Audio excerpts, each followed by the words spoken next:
Today's an exciting one because we get to talk about one of my favorite ballers right now, Rafael Leão. Yeah, boy. Now, there's been various links when it comes to Rafael being linked to Arsenal, and you know what? I'm all for it. Do you know why? Because I think he's one of the best wingers in the world currently. He's not had the greatest start this season or the last season because of injuries, and plus, I think AC Milan just had a bit of a downtime with the changes in coaching, of outgoings, and not enough reinforcements. Before I go any further, you know what I'm going to say? Hit the subscribe button.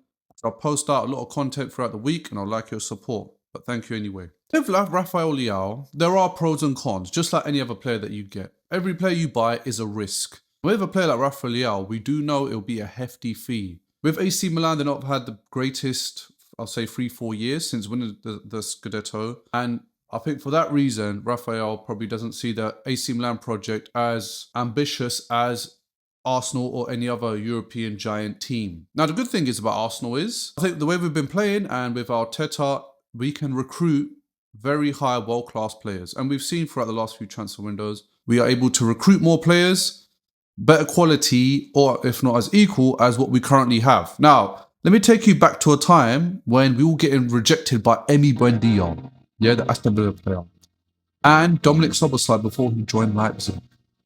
Even who was it? Skamaka. He even rejected us as well. Like, there was a time where we was in a proper rut. Like, nobody wanted to come to us. But Arteta over the years has built a good squad, started to get wins, been consistent in that top 4 in the Premier League. I think through that, we can offer Champions League, live in London, and play great football. So I don't think most players would say no. What it is with Rafael Leão, injuries this season. Missed quite a few games. He's only played 7 games, but he's bagged himself 4 goals and 1 assist. So the ratio has been improving. But last year wasn't as great in terms of his game time and in terms of his goals and assists outlet. So in 34 games we could see last year, he only managed 8 goals and 8 assists. Now, I mean, it's not too bad, but we've seen Rafael hit double digits in terms of goals, and I think in some cases even assists. He plays on the left wing. I think with Allegri this season, he's kind of shifted him a bit to the striker role instead of Santi Jimenez. That's a good sign because you know what that means, right? He's versatile. And Arsenal love the versatility up front. But with that comes cons. Now, what are the cons? Number 1, that means there needs to be outgoing because we do have a very big squad. And that will mean that we will have 3 left wingers and then possibly a 4th striker. Because we've got the Gyökeres, Jesus, Havertz, and throw Leao to the mix, that'll be the 4th striker. So definitely, there will need to be some outgoings. On the left wing, we've already got Trossard and Martinelli, who are very consistent in their positions in terms of Trossard being very good in the Premier League, Martinelli scoring in every single game in the Champions League. So throw Leao to that mix. I think one of those players will want to leave because they want to have solid game time.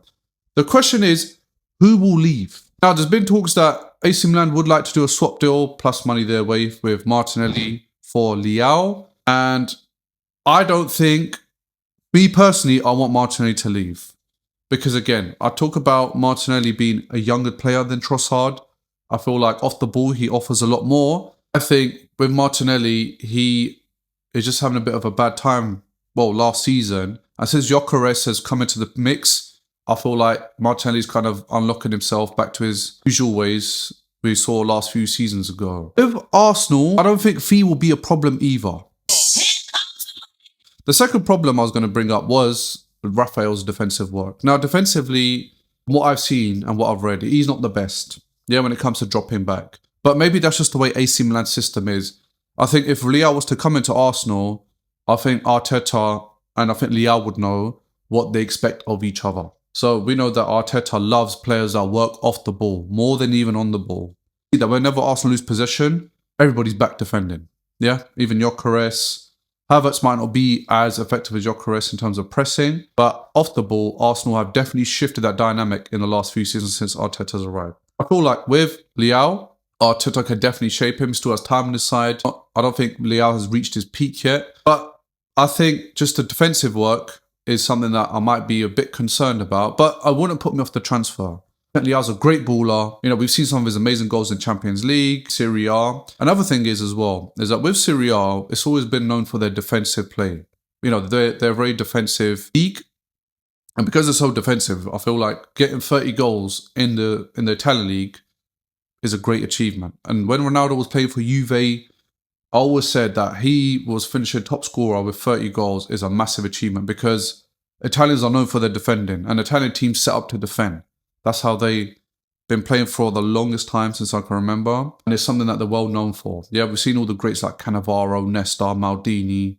They produce some great defenders. So I feel like with Serie A, to get the digits he's getting right now, even though he's been injured, I feel like it's very promising for Arsenal. We don't know. Because English teams, when they bid for players, these European teams, they're like, yeah, mate, this is a free payday. Yeah, we've seen the likes of Nunez go for a hefty, 80+ million fee. And I think Benfica were just trying their luck. We've seen Onana, go to Man United for 55 million or whatever it was. Gyökeres, I don't feel like that. I'm not just saying it because I'm an Arsenal fan, but I don't feel like that price is really unfair. We paid in the 60s region, obviously with add-ons, but for someone who's the best striker in Europe, in terms of goal outlets to match his play. So I feel like Rafael Leão, if I had to guess, I'd probably say it would be around the 70s region, because AC Milan will say, we're going to let go of our best player. So we want to get the most out of it as we can to rebuild. But Leao will definitely add some interesting play to the Arsenal squad. I feel like he's definitely someone that we could use. Great to see that we're trying to, interact with and flirt with these type of players, to bring them in. As well, we see the picture of Leao wearing a Thierry Henry shirt. He knows about Arsenal. I think he even mentioned that Arsenal is one of his favourite teams in England, because I think he's seen what Mikel Arteta has built. And because of that, it's very attractive for players to come in. Yeah, we're consistent, whether we finish second or not, but we've been consistent when it comes to finishing that top level. We don't just play for Champions League place no more. We're actually trying to play for the title, which 10, 15 years ago, we weren't doing because we had so much debt. There was not enough resources in the club, and I don't think the owners really cared about Arsenal as they do now. Let me know your thoughts in the comments below about if Rafael Leão will be a good fit, what he would add to the team, or if he's not a good fit and we should go for somebody else. Please let me know your thoughts, comments below, and also please like the video. Till next time.